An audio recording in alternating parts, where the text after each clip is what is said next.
De outubro de 1995. Foi a noite em que eu e meus amigos quase fomos atacados por uma criatura horrível, que nos perseguiu por uma estrada escura e longa enquanto voltávamos da escola à noite. Uma criatura que eu só tinha ouvido falar em lendas e histórias de terror contados por meus avós. O temido lobisomem. Esse grupo de amigos com quem vivenciei esse relato de terror assustador era formado por 5 amigos. Eu, o Júlio, o Rafael, a Ana e a Carol. Eu gostava muito da Carol, desde que a conheci. Ela era linda, inteligente e simpática. Ela tinha os cabelos longos e negros, os olhos castanhos e um sorriso encantador.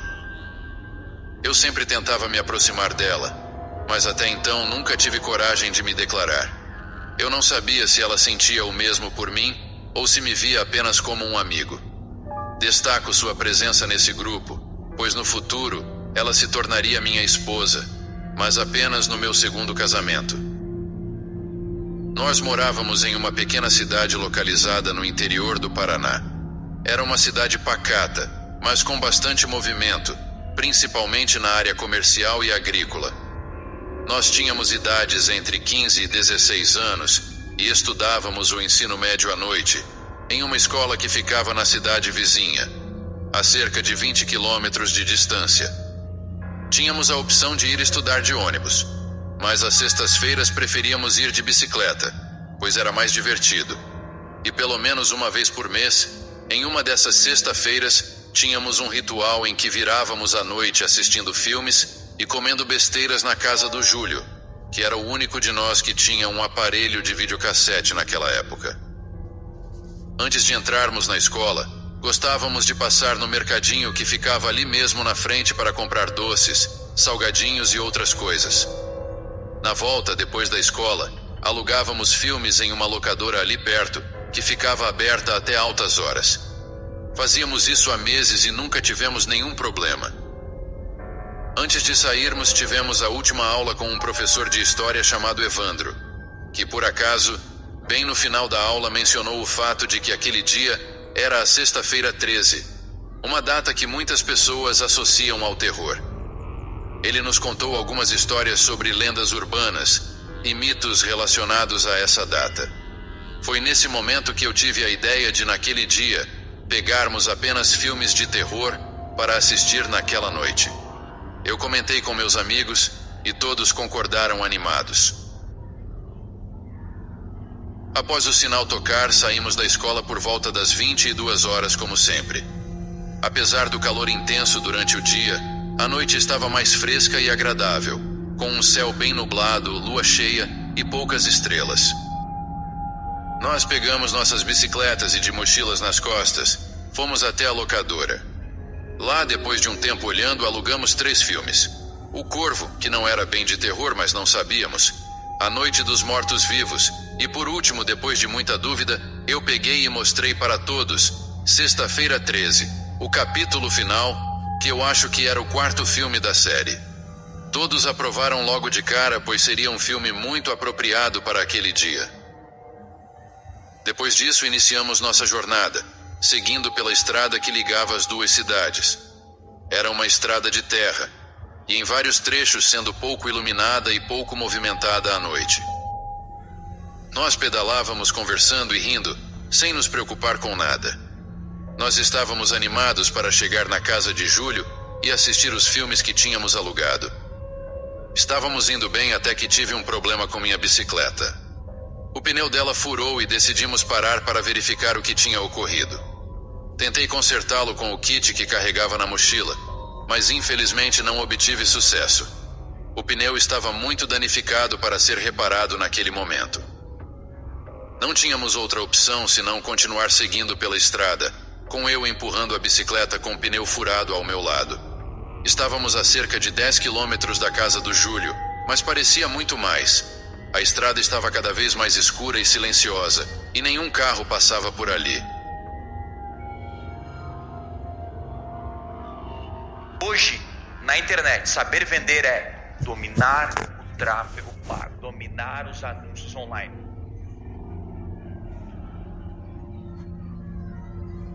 Foi então que nós começamos a ouvir uns barulhos estranhos na mata ao nosso lado.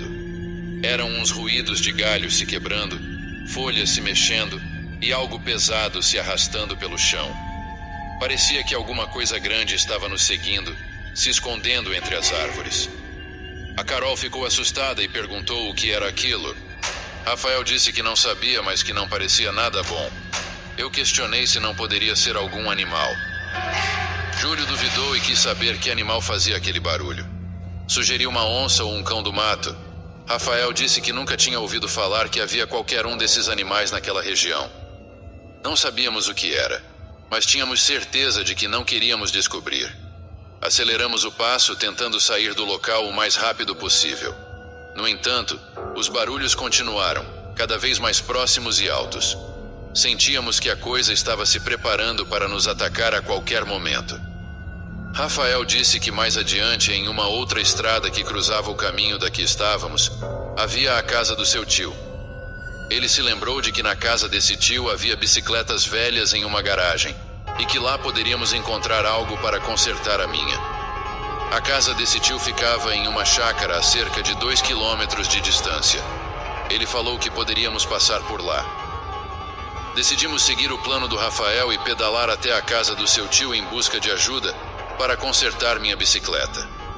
À medida que nos aproximávamos da chácara, os barulhos na mata foram ficando para trás e depois de um tempo, não escutamos mais nada.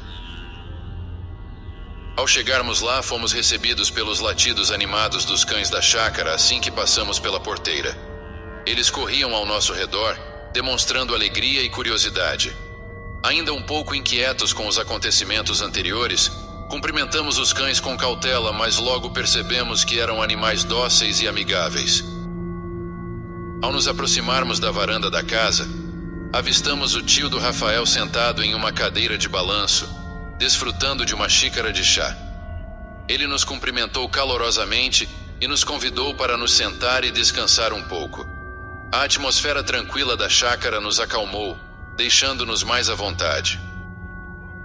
Explicamos o que tinha acontecido com a bicicleta, e o tio gentilmente se ofereceu para ajudar. Ele deu uma olhada rápida e disse que tinha um pneu novo com câmara nova na garagem. Sentimos um alívio imediato, sabendo que em breve poderíamos continuar nosso caminho. Seguimos até a garagem do tio, onde vimos o carro dele, uma Rural Willys ano 72 que estava com o capô aberto.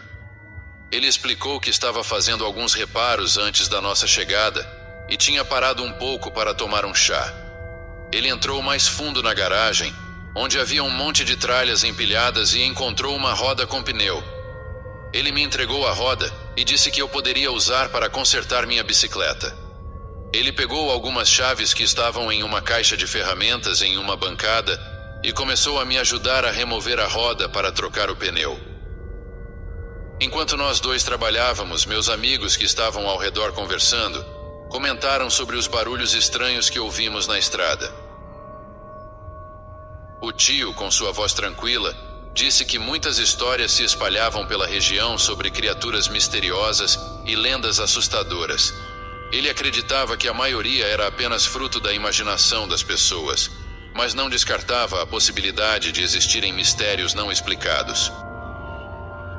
Enquanto finalizávamos o conserto da bicicleta, o tio sugeriu que passássemos a noite ali, ou então ele nos levaria para casa em seu carro. Faltava pouco para terminar de arrumar o veículo, e ele afirmou que poderíamos deixar nossas bicicletas no sítio e buscá-las no dia seguinte. Preocupado com nossa segurança, o tio nos alertou sobre os perigos de voltar para casa a essa hora da noite.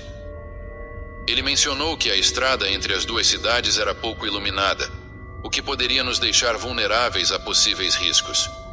Compreendendo a validade de suas preocupações, ficamos gratos pela oferta generosa do tio, principalmente porque àquela altura já estava próximo da meia-noite.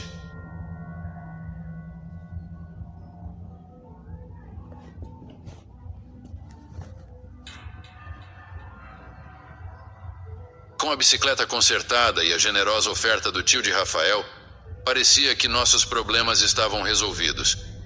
Depois de um bom tempo, o seu tio também terminou de arrumar seu carro.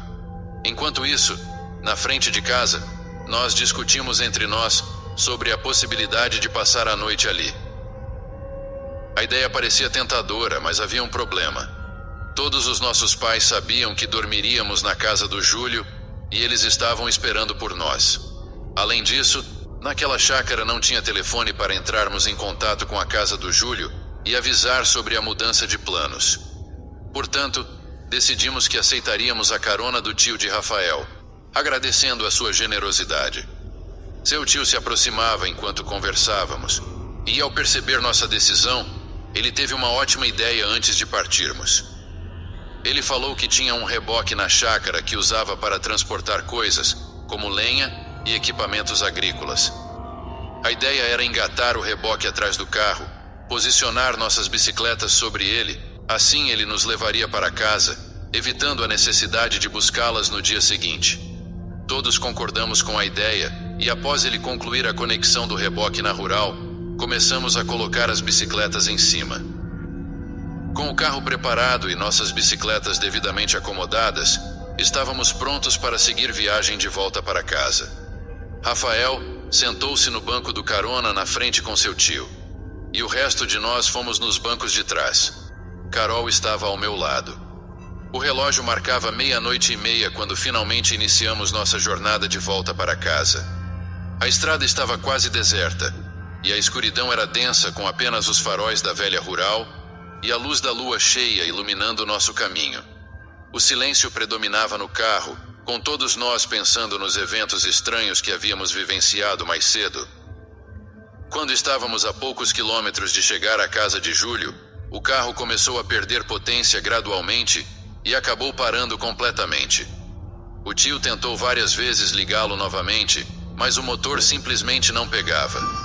Ele pegou uma lanterna no porta-luvas, saiu do carro, abriu o capô e começou a investigar o que poderia estar errado. Rafael, visivelmente preocupado, saiu do carro e foi ajudar ele segurando a lanterna, iluminando o motor enquanto seu tio trabalhava.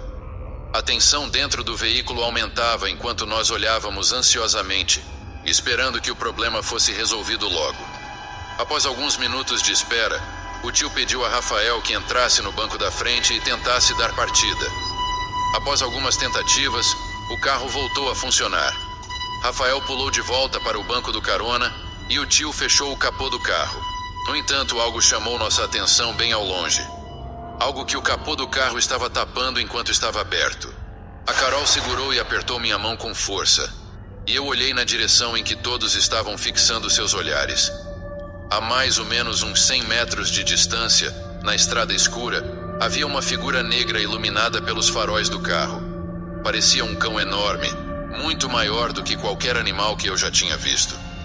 Naquele momento, o tio do Rafael olhou para dentro do carro e viu a expressão assustada em nossos rostos. Ele não entendeu o que estava acontecendo. Todos nós apontamos para trás dele, e ele virou a cabeça devagar, vendo com seus próprios olhos aquilo responsável por estampar o medo em nossos rostos. Lentamente, ele recuou para o interior do carro, ao mesmo tempo em que a criatura parecia começar a avançar em nossa direção. Ao entrar, o tio engatou a marcha, e sem pensar começou a acelerar o carro. No entanto, após percorrer apenas 3 metros, o carro morreu novamente. O desespero tomou conta de todos enquanto tentávamos ligar o carro. Lá fora, aquela criatura já estava em cima de nós e parecia ainda maior e assustadora, se assemelhando muito ao que conhecíamos como lobisomem, algo que só tínhamos visto nos filmes de terror que assistíamos. Aquilo rodeava o carro, pulando nele e arranhando a lataria como se quisesse nos pegar. Ali dentro, o desespero e a gritaria eram generalizados. A Carol, que antes segurava minha mão, agora me abraçava com força. As marcas sujas de patas enormes se espalhavam pelos vidros ao redor da velha rural. Marcas que depois não nos deixariam passar como loucos quando contássemos aquela história ao chegar em casa. Foram momentos intermináveis de terror, mas finalmente, após mais de 2 minutos angustiantes, O carro conseguiu ligar novamente. O tio do Rafael acelerou rapidamente e a criatura continuou a perseguir o carro durante uma parte considerável do trajeto, correndo atrás de nós com uma determinação assustadora. Finalmente, depois de uma perseguição aterrorizante, a criatura pareceu se cansar e desistiu, ficando para trás. Continuamos em alta velocidade até chegarmos à casa de Júlio, onde seus pais já nos esperavam preocupados com o atraso. Saímos do carro com o coração acelerado, tremendo de medo e alívio por estarmos a salvo.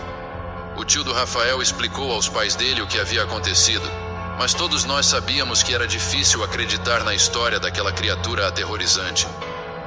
Ainda assim, a imagem daquele cão negro de olhos amarelos nos perseguindo permaneceria conosco para sempre, assombrando nossas mentes pelo resto de nossas vidas. Naquela noite nós certamente não assistimos a nenhum dos filmes que tínhamos alugado. Pelo menos não nos lembro de fazer isso. Na verdade, nosso próprio encontro tornou-se nosso pesadelo pessoal, mais aterrorizante do que qualquer filme de terror que poderíamos ter assistido.